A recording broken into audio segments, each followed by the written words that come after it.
Hey guys, Lee with LG Speed and Custom here. In this video, we are going to attempt to put some glass, maybe some garnish, some window regulators in my 1932 Ford.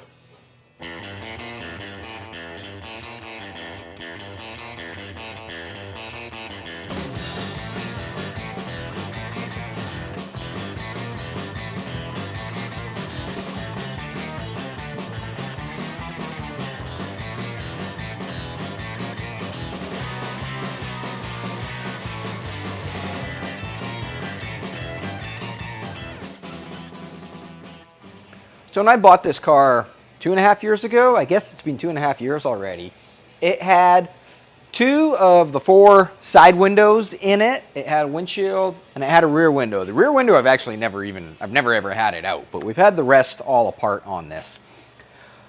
I don't remember how well the windows went up and down, if they went up and down at all. I know the driver's window was not installed. The other 2 windows I did take out, but I don't remember. It was 2.5 years ago. I do remember it did not have garnish moldings. The windows were held in with this kind of window track and a fair amount of PL 400. There are still some pieces floating around in here. Over the 2.5 years, I have found some of the garnish moldings. I got the side ones at Portland Swap Meet for $75, which for you 32 Ford enthusiasts know, that is 32 Ford garnish moldings are I've seen sets range in between $1,000 to $2,000, which is just absolutely insane to me. I would never ever pay that much. And it's kind of funny, I've had some people give me a hard time about that and be like, hey, if you want to build a 32, you got to pay to play. No way, man. Absolutely no way. I refuse to spend that much money to build a 32 Ford. So I found a set for $75. They need some work. They're not great, but they were $75. Also, over the last few years, I have just been collecting other garnish moldings. I think these might be Model T. I paid $10 for them. If we can cut those up and make them work, awesome. These are, I believe, from a 34 Ford. I think I paid $20 for these at a swap meet. Again, if we can cut them up, make them work, awesome. This is not supposed to be in this pile. This is another 32 Ford windshield frame.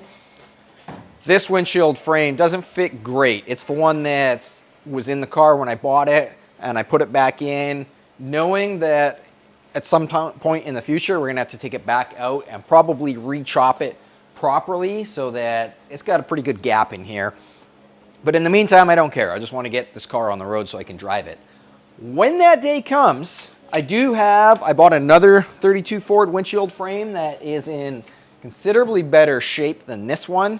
So if it's easier to just start over and chop this one down to fit, we got the frame to do it. That's unrelated to today's project though. Here is more 32 Ford garnish moldings from the swap meet. And then here is all the windows that I pulled out of this car. They are not chopped. By the way, by measuring this windshield frame to the one that I bought at the swap meet, I've determined this car has been chopped 4 inches, which I actually thought it was chopped a little more than that, but 4 inches looks great. So these are not chopped down, and I don't know if we need to or not. In the past, I've chopped cars and not had to chop the side windows down, cut the glass down. You just don't roll the windows up as far, and it works fine. But in the back, one thing that drives me nuts on 30s and 40s Fords is when you roll the back window down and it doesn't go all the way down and you can't put your arm out the window. That drives me insane. So I'm hoping that maybe if we cut the back glass down, because the glass will be shorter, it will actually roll down before, lower than this point before it hits the top of the fender. Will it work? I don't know. But like I said, we'll cross that bridge when we get there. Some of this glass is broken. One piece was broken when I got the car. Another piece I broke at some point taking it apart. So no big deal. It's flat glass. We can just get another piece cut. Anyways, long story short, in this video, we're going to try to start putting this mess of stuff back in the car. I think one of the first things we're gonna do before I start even worrying about garnish moldings and glass and stuff is start fitting the regulators. Now this is just, a lot of this stuff isn't for this car. This is just stuff that as I was like assembling other vehicles, if I had leftover pieces or pieces that didn't work out for whatever project and I thought maybe they'll work in this, I just put them in the pile of window stuff so that when today comes, you know, if we can make it work, cool. If not, we can't. So this is a back window regulator, another back window regulator, and I got some front window regulators here. Let's just go through this, pick the best of the best, make sure that it works, that like when you turn your crank on this side, this gear and everything all goes up and down, and then we'll start fitting this stuff in the car. These two are for the passenger side. This one I remember taking out of the car, and it seems to work great. This one also works great. However, the little shaft that the knob or the window crank goes on has been broken off. There's a roll pin that goes through here into there, and it's been broken off with the roll pin. So what that means is let's just use this one. Driver's side rear one also broken off, and unfortunately when you put the crank on here, this hand spins but nothing happens on this side. Not sure why. We'll have to take this apart and see, but let's just do this side instead. We'll worry about that later. I just sprayed a bunch of lithium grease on this so that it's got some lube on it before we go ahead and put it in. Inside the car here, you can see some of the PL400 holding this track in here. Down here, it's got a little channel that it sits in. This side over here, it fell out of the channel. So I don't think in 1932 they would have had any of this stuff. The garnish moldings actually held the glass in. But, I mean, it's, you know, it's an effective idea. It works. The PL400's a little bit ugly, but, you know, you can't really see it either, so it might just be fine. Let's try, I don't know, I'm just going to start putting stuff together. I'm pretty sure the glass has to go in before this piece, but I just want to get a visual of, you know, what we're getting started with. I can't remember if there's just like wood screws that go in here or if it's like threaded. I think it's just regular old-fashioned wood screws.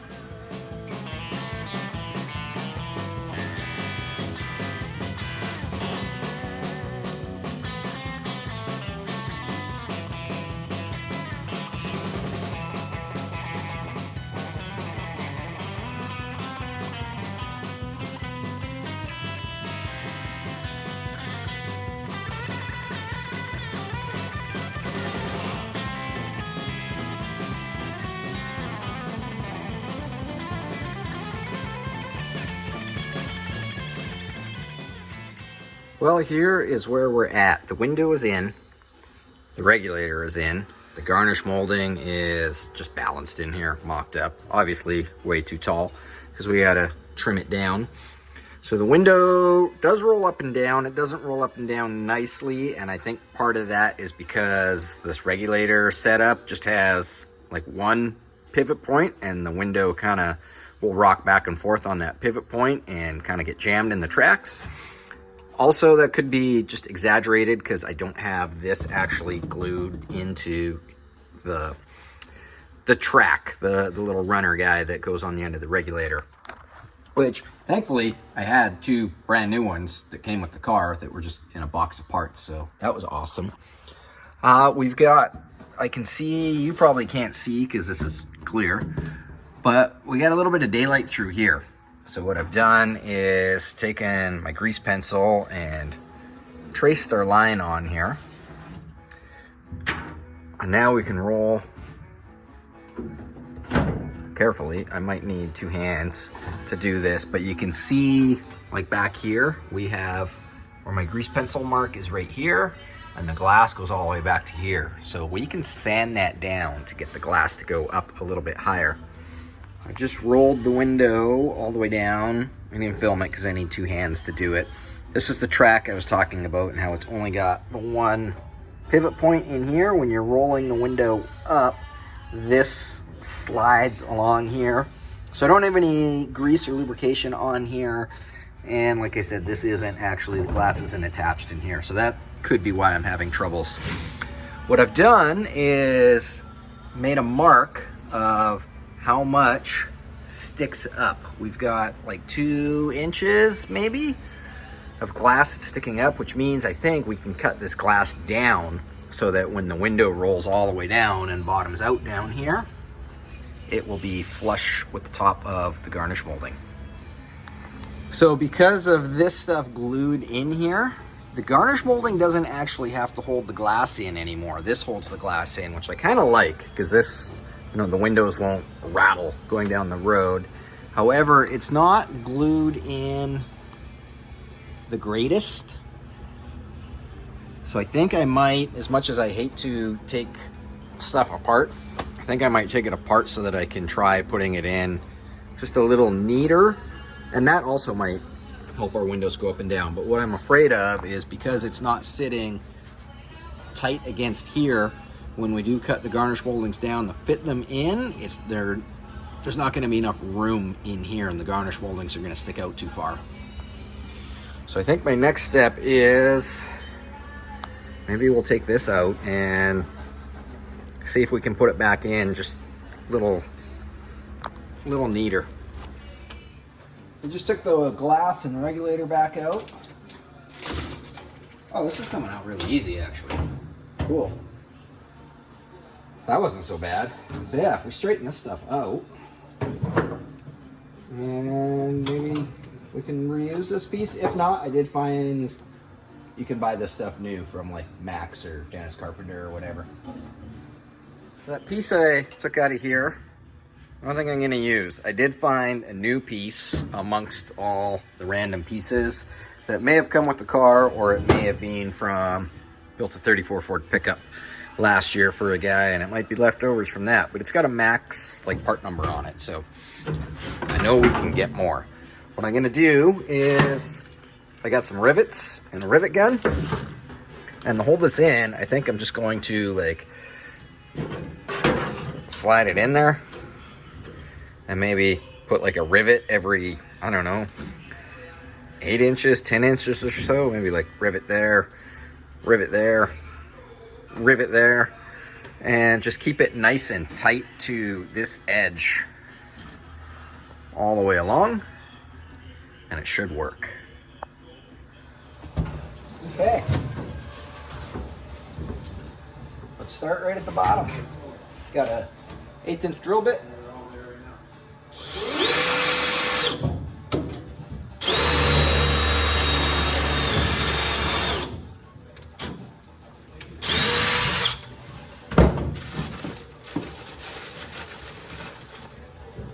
Can't believe it.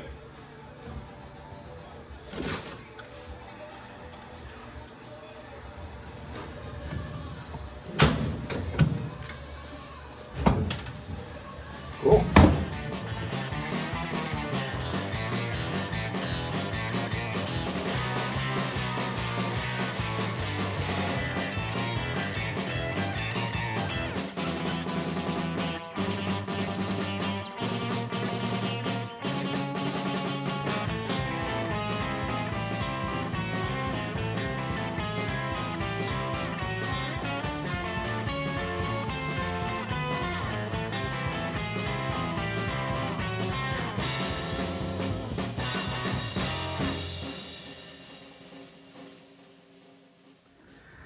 Well, that worked out really well, other than I needed longer rivets, and I had enough rivets that I made it work, but I need longer rivets for the next side. I also need more window channel. I don't have enough to do the other side yet. We'll have to order some. I slid the glass back in, and as you can see, this shape is totally wrong. So I don't know why it's so much worse now than it was. Maybe the windows were just really bad shape before. I think I'm going to take some the 2mm ABS plastic and make my door panels out of, and I'm gonna make a template out of plastic that's easy to cut, and then I can take that to a glass shop and get the windows actually cut to the right shape. I lied, I'm not gonna make it out of ABS plastic. I'm gonna make it out of a piece of hardboard because I have a scrap that is almost the perfect height.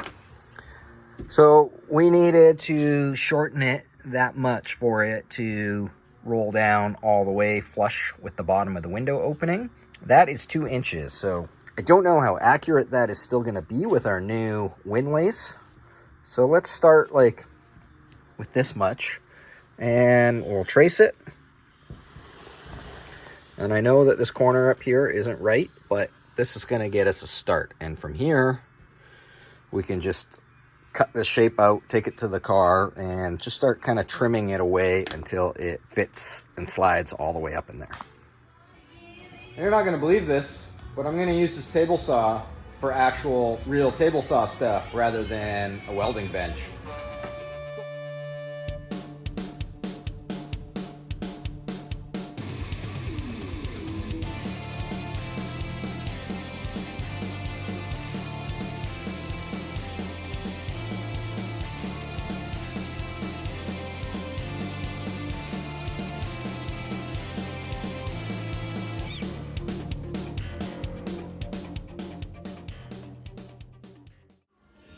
See how this fits.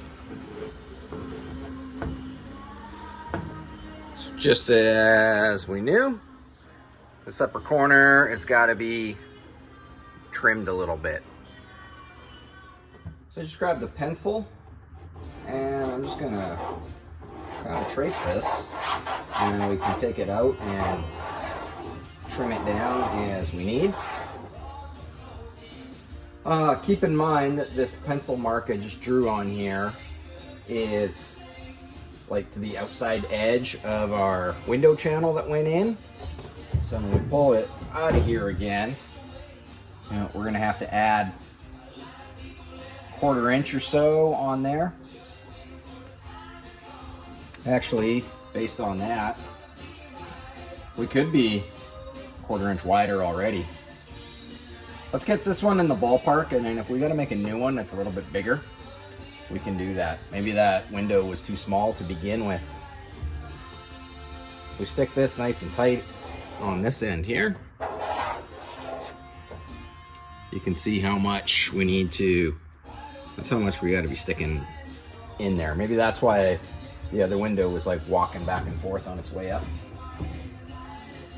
I've trimmed it 3 times now on this corner, and you can see we're definitely getting in the ballpark now. So it's just kind of like a trial and error thing. Keep trimming until it fits. It is in there. Nice and snug, fits great.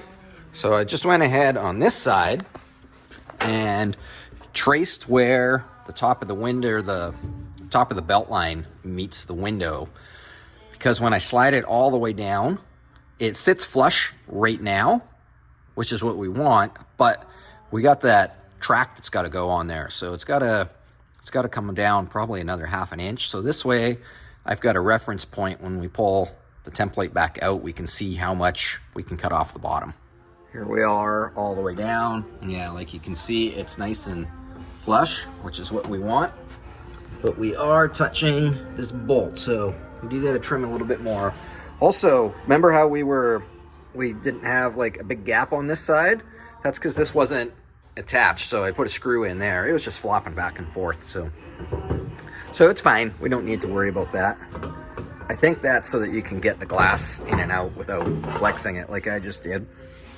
So if we flip it over here, there's our line right there. So we've got like 2 inches that we can trim off of here. I just mocked it up before. I haven't trimmed the bottom off yet. I wanted to mock it up just to see exactly how low this sat. And we're so close. If we take like 3/4 of an inch off there, this should sit nice and flat when it's rolled down. I took it all apart again, trimmed this much off. Let's go mock it up again and see how it fits. All back together again. We're bottomed out. on the regulator here. Look at that. Boom. I think we can call this side kind of done, at least as far as like making all the window stuff work, and we got our template made now, so that can go to the glass shop. Although I want to make sure that it fits the other side first, which is where it gets a little weird. Because the other side here, first of all, we got the issue with the regulator not working. We got to figure that out. But we're missing a big chunk in here, completely gone. That is this piece right here that, you know, this all attaches to. Luckily, we have that side, so I mean, we got a rough idea of what it needs to be. We just got to replicate it onto this side. And I am not a carpenter, but we'll make it work. We'll figure it out. So studying this one, this looks like definitely something that's in my realm of carpentry skills. I think it's just, I measured it, it's like 1.25 inches wide by 1.75 inches deep, and 18.5 from the chop line to the bottom. And I did measure to make sure that this section on here is the same. That's 9 inches from there. So if we go 18.5 down to there, will get us in the ballpark. Now this is supposed to have another piece welded to it with 2 bolt holes in it, just like this. And I also realized that this one is actually broken, so we'll have to weld that up at some point, because that's gonna probably go like that going down the road. Anyways, I think I can make this piece out of wood. I'm assuming this is, I think Ford used oak or maybe ash. I don't know. I don't know how to tell the difference between oak and ash. This is painted, but I got a few scrap pieces of wood in the shop that are probably not the same, but will do the same job. I found a 2x4 outside. My neighbor moved out a while ago and had a whole bunch of lumber sitting on a pallet that I don't know if he's coming back for it or what, but he's missing a 2x4 now. So we'll start by cutting this down to our 18.5, which is right there. Where's my glasses?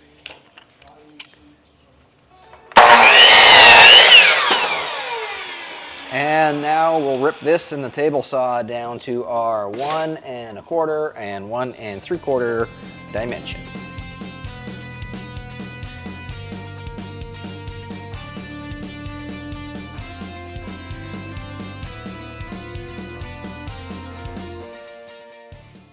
Hey, that looks pretty good. I think that's gonna work really good, actually. There's a couple little nail holes in here that I'm assuming nails that together. I'll probably make a little, like this and this were supposed to be one piece originally, but when this car got chopped, whoever chopped it just cut through most of it, which is a pretty common thing that people do. But I think before we get to, like, as we're doing interior stuff, I might just put a little piece of sheet metal wrapped around there, screwed in just to hold it together. I don't know if it'll do anything, but it'll make me feel better about it. So yeah, I guess we gotta build this piece next. Probably just replicate that side like we did with the wood. Wood is fixed. I welded this piece on down here. Then, actually, before I welded it, I made a template off it and just made this piece out of flat bar. One thing I did do to the wood afterwards was I did cut a little notch in it, just because this, on the other one, I noticed that this was like countersunk, so this was flush. I don't know if it makes a big deal or not, but I did it anyways. Got this piece in place with 2 screws. I just mirror imaged all the measurements from this side. So now our wood is done. We've got one last step before we can put the window channel in, and that is we have to make another one of these little channel guys that will go in here. I've taken this side apart again so that we can get a accurate measurement off of here. That is 7 5/8. Probably make it 7 1/2 would be fine. 7 5/8.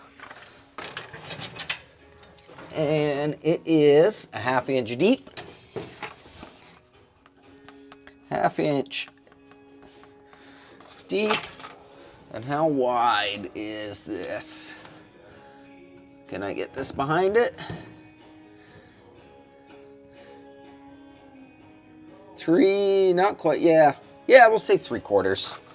It's like almost 11/16, but it's actually over 11/16. So 3/4 wide outside diameter, meaning the outside, from outside edge to outside edge, is 3/4 inches wide.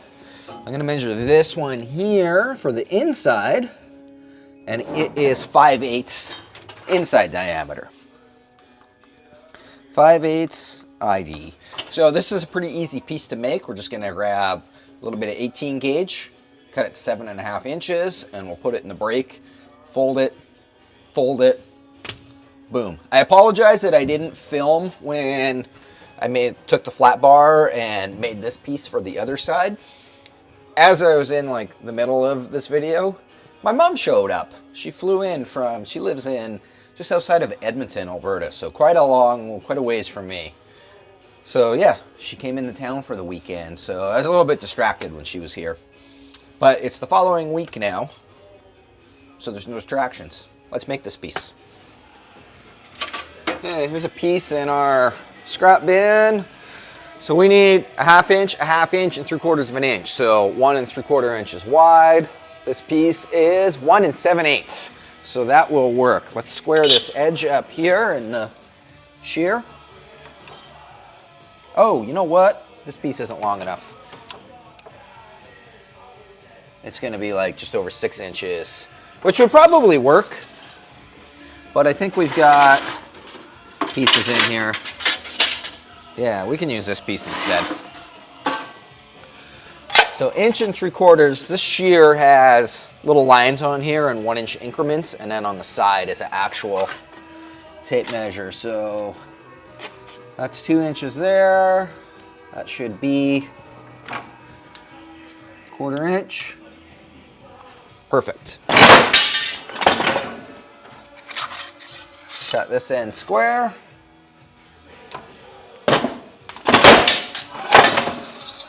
And we wanted 7 5/8, which is right there. I owned this shear for probably 10 years before I realized what these were, and I used to measure everything and mark it all out.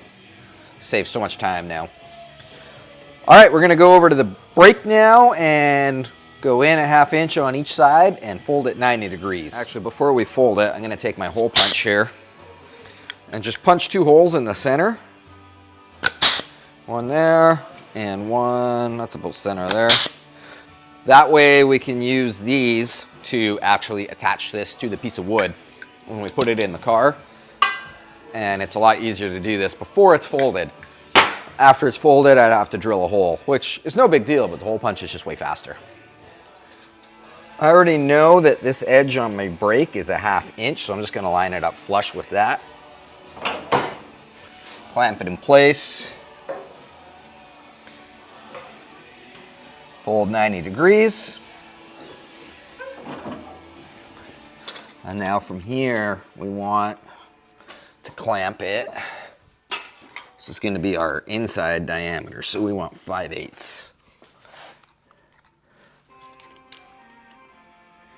That's 5/8. That is just a little much. 5/8 and 5/8.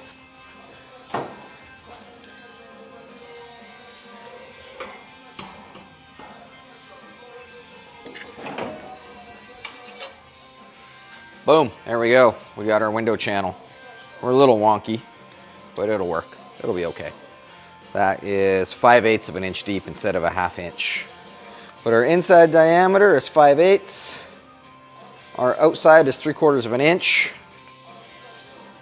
So We're not quite a perfect U. This side's a little higher. It'll still work fine though. If it really bothered you, you could always just shave this edge down. So again, I'm using the far side that is already together as a template. And if we go from the bottom of this up, oh boy, 12 inches is where the top needs to be. So there's 12 inches there. And this doesn't have to be like super precisely accurate. It's just a little piece for holding the window channel in.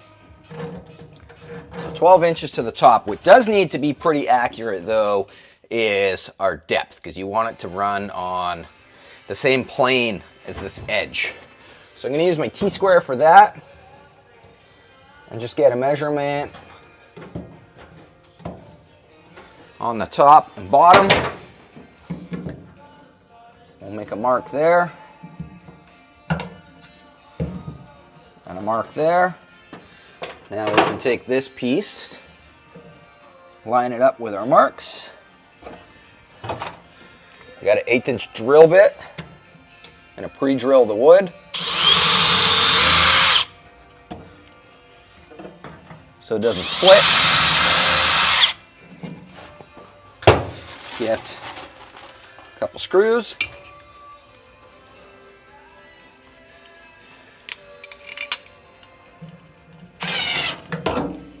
And screw it in place. The one side that I made a little bit too long, I put to the inside, because then when the window channel goes in, I don't have to ever see it. There we go. Now we can just go ahead like we did on that side and put our window channel in, which is in this box up on the roof. I ordered a bunch and they came in a really big box. So we'll open this up. It's over there now. And just do the same thing.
This is all installed. It went great. One thing I figured out at the very end is instead of drilling holes and putting rivets in there, I could have just drilled holes and used my wood screws. It's going in the wood. Why not? I did that on the very last one and they countersink in there way better than the rivets do. So I'm not gonna go ahead and redo all this with screws. But if you're doing this at home, you don't need to use rivets, just use screws. It's all going in the wood. If you were doing it on a car where all this had been replaced with metal, which a lot of people do, then yes, rivets. But for wood, why not use a wood screw? It worked so much better. It was way faster. Let's put this piece in here and see if it fits. Bump, bump, bump, bump, bump, bump, bump, bump, bump, bump. Amazing.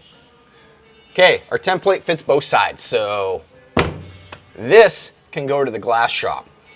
I don't know how long it'll take me to get glass. There's been times where I've gone to the glass shop and they've called me like a few hours later and been like, glass is done, come get it. There's been times where it's been like 3 weeks later and I'm calling them being like, hey, have you got my glass yet? It is the Friday just before Christmas weekend at the current time of filming this, which means if I take it to them today, I'm probably not going to get it back, I would guess, until the new year. But whatever, we got tons of other things to do in the meantime, like figure this regulator out. So I think I'm going to go drop this off at the glass shop. And just before the Christmas break as well, my argon tank is almost empty, like to the point that it barely moves the gauge. So I'm going to take a quick pause, drop this off at the glass shop, go get some argon. That way I've got, my bottles will be filled for the whole Christmas break. I don't know about where you guys live, but where I grew up, Christmas break was like, you'd work a half day on Christmas Eve, and then you'd get like Christmas Day and Boxing Day off. And that was kind of it. Where I live now in Victoria, it seems to be a pretty common thing for the whole city shuts down for like 2 weeks between Christmas and New Year's and stuff, which, you know, is cool, unless you're trying to do stuff like build a car. Anyways, I don't know where I was going with this. Let's go take this to the glass shop. Well, the glass shop is doing their thing. I'm gonna start looking at this window regulator to see if we can figure out how to make it work. Because right now I'm cranking it and nothing's happening. This one, which was a spare that I have for the other side, it does go up and down. So, I don't know. Both of them have broken shafts, a little square shaft that the window crank goes on. They're both broken. I don't know if I can take these apart and rebuild them and make them work, but why don't we give it a try? I do know that you can buy just this piece brand new. It's 50 bucks US. Or for 70 bucks US, I can buy the whole assembly brand new, which if I was going to buy a new piece to replace this, I'd probably just get the whole one. But the Canadian US dollar exchange sucks right now. So this $50 part, by the time I actually get it here, is probably going to be close to 100 bucks Canadian. So I think I'll try to fix it first. The good side about our crappy dollar exchange is most of you viewers are American. Meaning right now with our dollar exchange, if you go on my website, lgspeedcustoms.com, and want to get yourself an LG Speed and Custom shirt, they're 28 Canadian, which works out to like $19 American. So deal of the year right there. Really appreciate everyone that's taking the pause in the video right now to get on the website and order a shirt. Thanks so much. Anyways, that's my shameless plug. Let's I don't know, let's take these apart and see what happens. You know, right now it's broken, so we can't make it any worse. Let's take it apart and see if we can maybe make it better. We got nothing to lose. There's 3 flathead screws or bolts, whatever you want to call them, in there. Despite being soaked in penetrating oil for a long time, they're not budging. Well, one came out really nice, but these 2, they're not budging. So we're gonna use some fire. This fire always works for getting old bolts out. What happens is, you know, those have been in there for like a long, long time. Uh-oh. I got my regulator set up for a rosebud torch right now. And this is just a little welding. Anyways, those have been together for, you know, 1,000 years. And they've kind of become one. So when you heat it up with the torch, red hot, that makes everything expand, right? Oh, come on.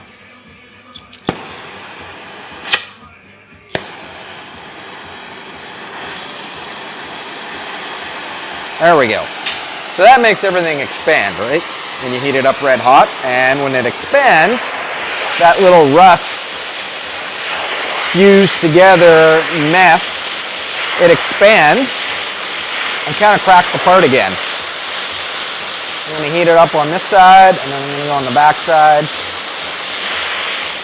and heat it up again. That's mainly where we got to heat, is the back side, but it doesn't hurt to do both sides.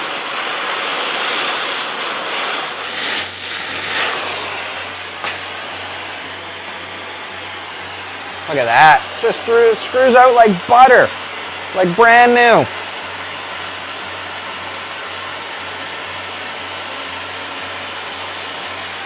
All right, don't touch that. Let's see, this one we might need to heat up again. Yeah, to cool down too much. Kind of got to hit them when they're still hot for it to work the best.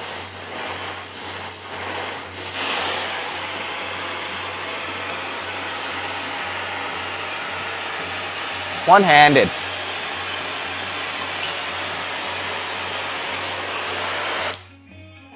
So once this cools down, then we'll look at taking it right apart.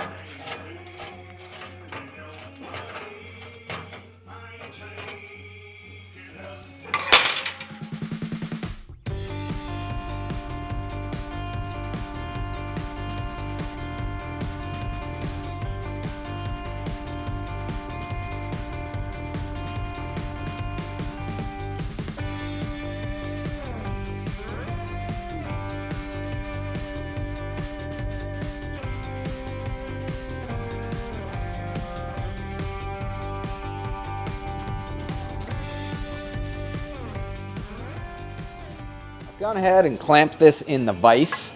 I've also put some vice grips on this part here because this is spring loaded, and in the past I've taken these apart, and when this comes off, this just goes boing, and completely this whole spring just comes undone, and it's really, really hard to get it back the way it was. So it looks like there is just 3 little folded over tabs on here that I'm hoping will unfold and not snap off. I'm taking apart the broken one first, just that way, you know, we can learn on this one and not wreck the one that still works. So I think I'm gonna work away at these little tabs. There we go, that's starting to fold up. Might need a better prying device. Yeah, I'll work at these and get them folded back. Again, I've used the torch on this. These little tangs did not want to fold back gracefully. As you can see by the one that is hanging up on, that's one I attempted first. So I heated them up. Ooh, this is still hot. All right, these came out. I gotta throw them on the bench here.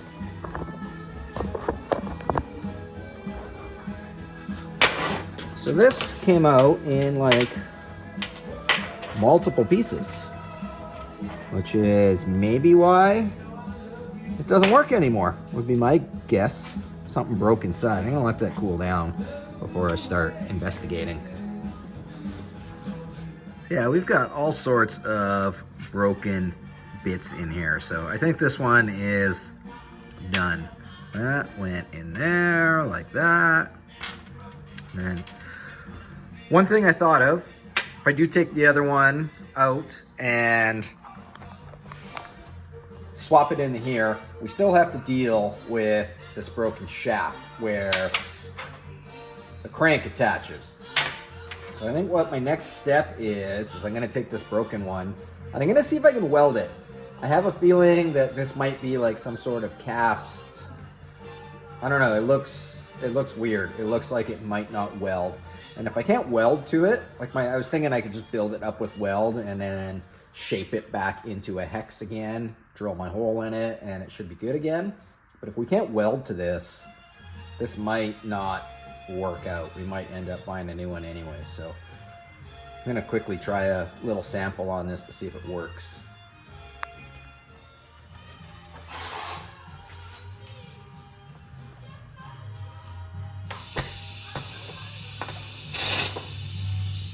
Oh yeah, it's weird. I think it's pot metal or something.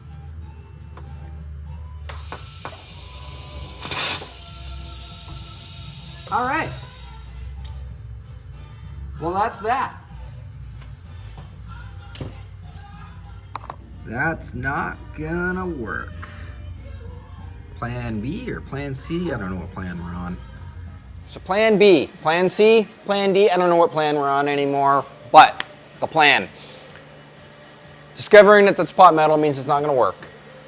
I went online and was looking at the reproduction window regulators and realized that like 32 to 34 Ford pickup also are the 3-bolt 1, 2, 3. While I was doing that, I was chatting with Bruce Donnellan about it as well, and he said you should go on Instagram and talk to Jason Red Barn. He's got lots of 32 parts apparently. So I sent him a message and he said, I don't have any, but you should look at Model A ones. So I quickly Googled a Model A window regulator. Looks identical in the photos. So I thought, who in town has Model A stuff? I messaged Brian Betts and I messaged Ken the Machinist. Brian Betts didn't have anything, but Ken sent me a picture right away of he has a spare one from his pickup. So he brought it over. It's exactly the same except for one part. Model A doesn't use a roll pin to hold the window crank on. It uses it's got a screw that goes in, which in my opinion is a far superior design because it's way easier to get your window crank on and off. These roll pins are stupid, especially if you got like upholstery in there. And clearly, based by both of these, that creates a weak point where they break off. So yeah, this will work fine. One thing that Ken and I were brainstorming as a solution, because you don't want to just drill a hole through here for a roll pin with this big hole in there. So Ken was like, just put a piece of round rod in there and like weld it up on the end, and drill your hole. And then I was thinking even better, just thread a bolt in there, cut the end of the bolt off. And that way you still have like structure on the end, and we can drill a hole for the roll pin. Because as much as I'd like to run the Model A style with the screw, I've got, like, I don't have those window cranks. I have roll pin window cranks. So I'm not going to change everything because of one window regulator. So that's the solution. Not going to do this right this second though. And that is because I got my glass back from the glass shop. It was really, really quick turnaround. Like, I think an hour later they called me and your windows are done. So that's awesome. The reason I'm going to pause on the regulators and jump on the glass is because these tracks, which this one looks like we might have to clean up a little weird spot on it. But anyways, these tracks I'm going to urethane to the bottom of the glass. There used to be, I actually still think I have some. There was like this rubber material that you would wrap around the glass and then it would just like wedge in there. You could use a mallet and tap it in. But urethane is just, it works so much easier. The downside to urethane is we gotta wait for it to dry. Probably gonna be like a 24-hour thing that it's gotta dry before we can start putting these in. So we'll do that now. We'll urethane that together and then it can start drying, and while it's drying, we'll go back to the regulator project. I've changed my mind on the urethane, mainly because I don't have enough urethane and everything's closed today, so I can't go and buy urethane. And I still have a roll of this much of the stuff that, like the factory stuff that you would use. Basically, this is just like a rubber, I don't know, rubber strip stuff. I think I bought this at a glass shop, like a windshield shop. And it's pretty straightforward. I am cutting it to like the length of the window channel right now. And basically all you do is you wrap this around the lower edge of the glass like that, and then it just slides in the channel and friction holds it in there. It's a pretty tight fit. When I put this in, I will probably use some soapy water, as well as I'll take a mallet, a little rubber mallet, to just kind of like doop, doop, doop, doop, doop, tap it in there. So let's get some water and a mallet and try not to break the window. Got some soapy water, got a mallet. I have marked on the glass with a Sharpie just about where the channel needs to sit so that it's centered, more or less. And it's been several years since I've done this because I usually just use urethane instead. So I can't remember if it's easier to wrap this around the glass first or put it in the channel first. I'm gonna kind of get it started in the channel. Actually, we should let's put some soapy water in the channel first. Maybe a little soapy water on this. And get it started. And then slide the glass in.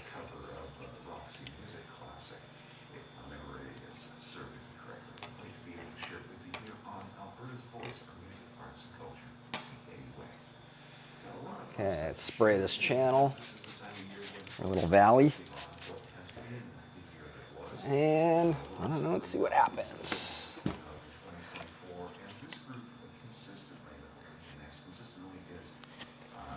Oh, that went together really easy, actually. This is not gonna work. Nope, our channel is too fat. So it slid right on, as you can see, and it slides right off. Is doubling this up a bad idea? We're squeezing the channel? I don't know. Maybe I'll go see how much urethane I have. Maybe we can do like a combo of both. Okay, we don't have a lot of urethane, but I think we got enough that we can make this happen. So I'm gonna fill this channel up with a bead. Probably, I would say that's good. And then we'll basically do the same thing again. I've wiped all the water out of here. I don't remember if I said that or not, but yeah, there's no more water in here. So let's slide this in and then put a layer of urethane on that and then just slide it together like it was, and hopefully it will be okay. I think it will be.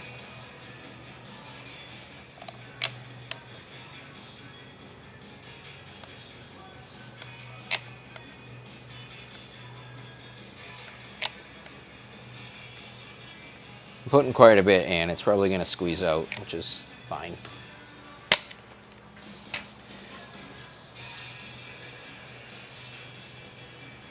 Okay, this goes to... Uh-oh, I don't remember which way this goes. Does this go to the back or the front? Stand by. Big hole goes to the back, because that is where the window regulator end of the arm, it sits at the back. So here's our back of our glass. Put our hole there. Squeeze this in.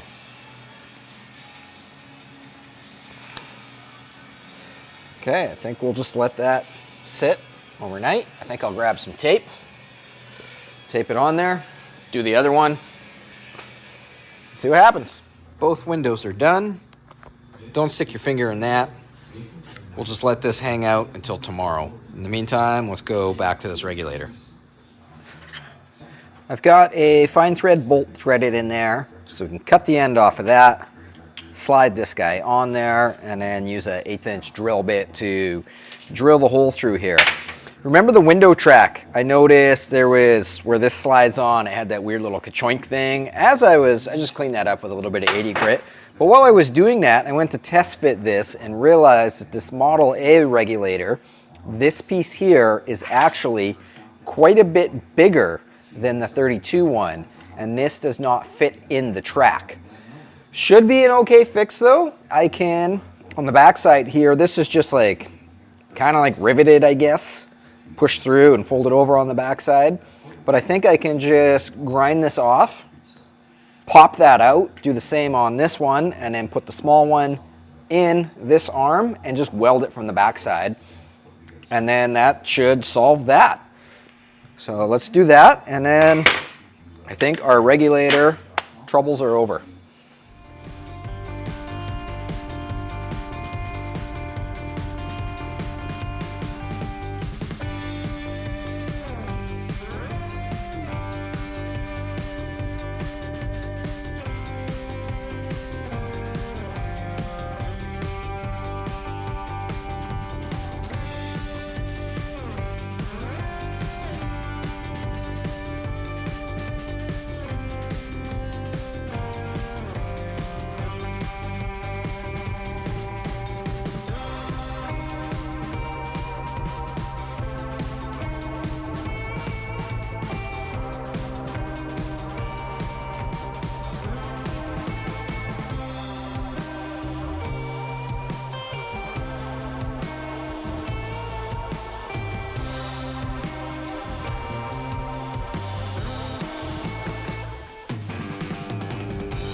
there we have our regulator problems solved.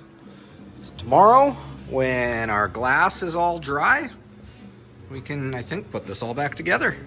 And if it works properly, we'll have roll up and downage of the windows. It's the next day. This is all dry. It seems very secure. I'm confident it'll be okay. Basically, I'm just gonna put everything back together again. We're gonna have to take our screws and our 2 bolts out from there and slide that piece back to slide the glass in, and then put it all back together. I've got some grease and a little bit of lubricant. Sometimes these channels in here, you just got to give them like a little bit of grease in there. Most windows, when you have windows that don't operate nicely or properly, 95% of the time, they just need some lubrication. Oil, it's amazing. It makes the world go round.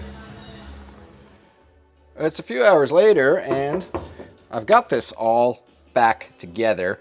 I did have to take it apart. Actually, I had to take this side apart. This regulator, our regulator troubles were not over. I didn't realize until I started rolling the window up and it would just lock up halfway. This Model A arm is actually about 3/4 of an inch longer than the 32 arm, and it was hitting this as it arced up. So I shortened it 3/4 of an inch, pretty easy. I just cut and welded it, and yeah, they're in there now. We've got windows. So I'm not gonna lie, they don't work amazing. They're a little choppy, and I don't know if that is because, yeah, right there it's got a tight spot. I don't know if that's because these are like 93-year-old window regulators that are probably really worn out, or if it's because this is brand new channel and it needs to be seated, or a combination of both. Probably a combination of both. I mean, each time, yeah, did you hear that? That snap. This one doesn't do that. That's only the Model A side that does that. So I'm thinking that's just like worn out regulators. But coming down, it doesn't come down. Yeah, right there, it kind of gets hung up. But if you use your hands, it comes down. I think I can live with it for now. It'll be okay, but maybe in the future, I might buy new regulators. Maybe when the dollar gets a little better. But, you know, they work. They go up and down. We got windows. It'll keep the elements out on cold days, and it'll let fresh air in on hot days. So yeah, there we go. Rear windows. Boom. I think I figured out how to get the window to come down without like cocking like it was. I started on the front doors, and when I was taking them apart, I saw these in here. These are little window stops, so that as the glass comes down, the window channel sits on that.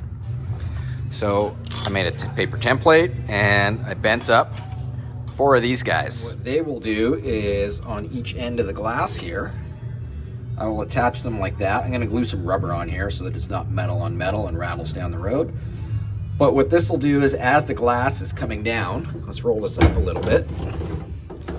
See how when it gets to this point, it kicks back like that?